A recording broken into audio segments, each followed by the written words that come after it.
एकदा तनवानी उभे होते, तुम्हाला आठवतो, एकदा प्रदीप जायस्वाल तनवानी विरुद्ध इम्तियाज जलील. तनवानीला वाटलं प्रदीप जायस्वालला पाडतो, प्रदीप जायस्वालला वाटलं तनवानीला पाडतो. देख लेता क्या करता. दोघंही भांडत होते. एकाला भेटले 40,000 मतदान, एकाला भेटलं 42,000 मतदान, समोरच्याला भेटलं 62,000 मतदान. दोघांचे गणित किती? यांची दोघांचे गणित मिळून 82,000, त्याला भेटले 62,000. निवडून कोण आलाय? लोकसभेच्या त्या प्रचारासाठी उपस्थित असलेले माझे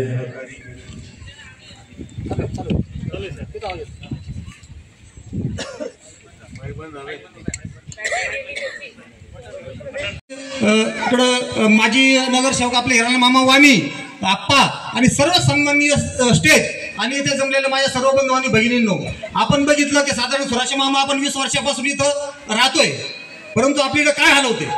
अक्षरशः चिखलामध्ये यावं लागत होतं.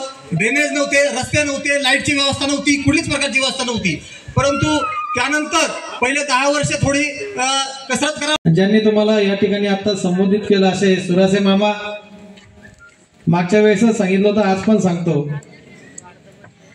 की जेव्हा मी कॉलेजमध्ये होतो, महाविद्यालयात होतो आणि त्यावेळेस राजकारणात असताना आंदोलन करायचं होतं कुठं तर क्रांती चौकात, आणि मामा त्यावेळेस क्रांती चौक पोलीस स्टेशनमध्ये होते आणि आम्ही आंदोलन करायला गेलो की आमच्या कानाला पकडून ते पोलीस स्टेशनला घेऊन जायचे. इतकी जुनी आमची या ठिकाणी ओळख आहे.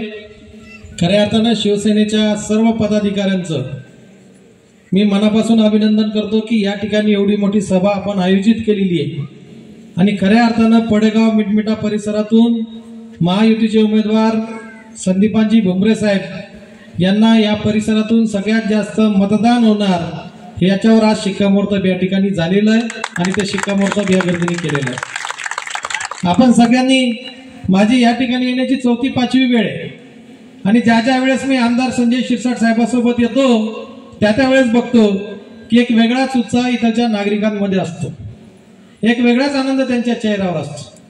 मामा म्हटले ते बरोबर आहे. ज्या वेळेस आमदार संजय शिरसाट साहेब या ठिकाणी आले,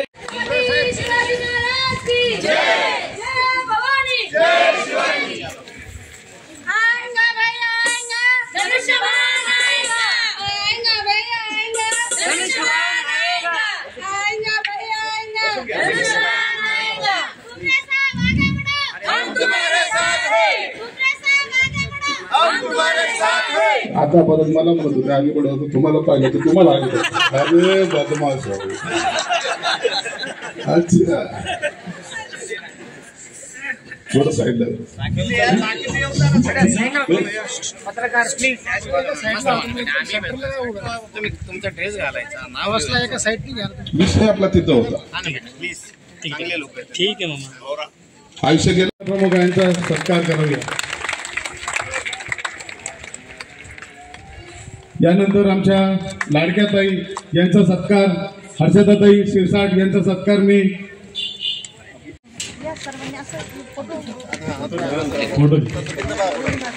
सर्वांनी ताईचं टाळ्या वाजून स्वागत करूया.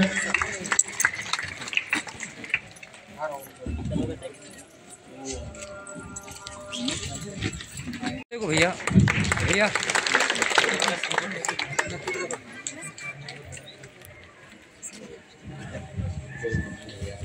आज आपल्या इथे मी मतदान करतो. का करतोय? मला खरंच याची गरज आहे का? मग जर गरज असेल तर ते मतदान कुणाला करायचं हे सुद्धा मला ठरवता आलं पाहिजे ना.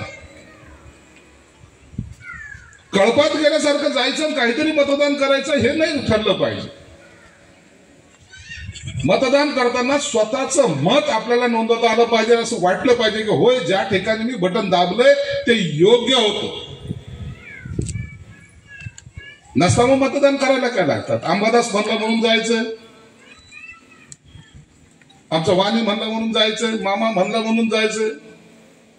बरं बाबा इथं बटन दाबायचं, बरं दाखव, चला जाऊ द्या. अरे मतदान का करायचंय याचं काही कारण असतील का नाही? शिवसेना प्रमुख बनायचे, जो अधिकार आपल्याला दिलेला आहे त्याचा वापर योग्य केला पाहिजे. सत्ता परिवर्तन करण्याची जी लढाई आहे त्याच्यामध्ये जर आज पाहिलं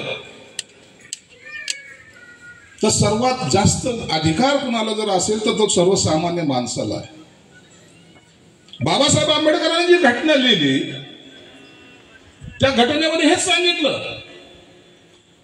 तू कोण करोडपती असशील, तू कोण लखपती असशील, तू कोण राजा महाराजा असशील, तू कोणत्या जाती धर्माचा असशील, परंतु तुला निवडून द्यायचं की नाही द्यायचं हा ठरवण्याचा अधिकार ह्या माझ्या सर्वसामान्य मतदाराला आहे, तो तुला निवडून देणार. नसता देशामध्ये टाटा बिर्लाच बसले असते पंतप्रधानपदी, अंबानी अदानीच बसले असते. मग संजय शिरसाट कसा निवडून आला असता? कशामुळे आला? त्या घटनेमुळे आला जी बाबासाहेबांनी सर्वांना केली.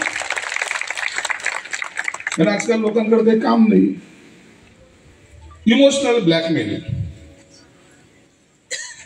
अरे मोदी की सरकार आएगी तो घटना बदल देगी. अरे येड्या,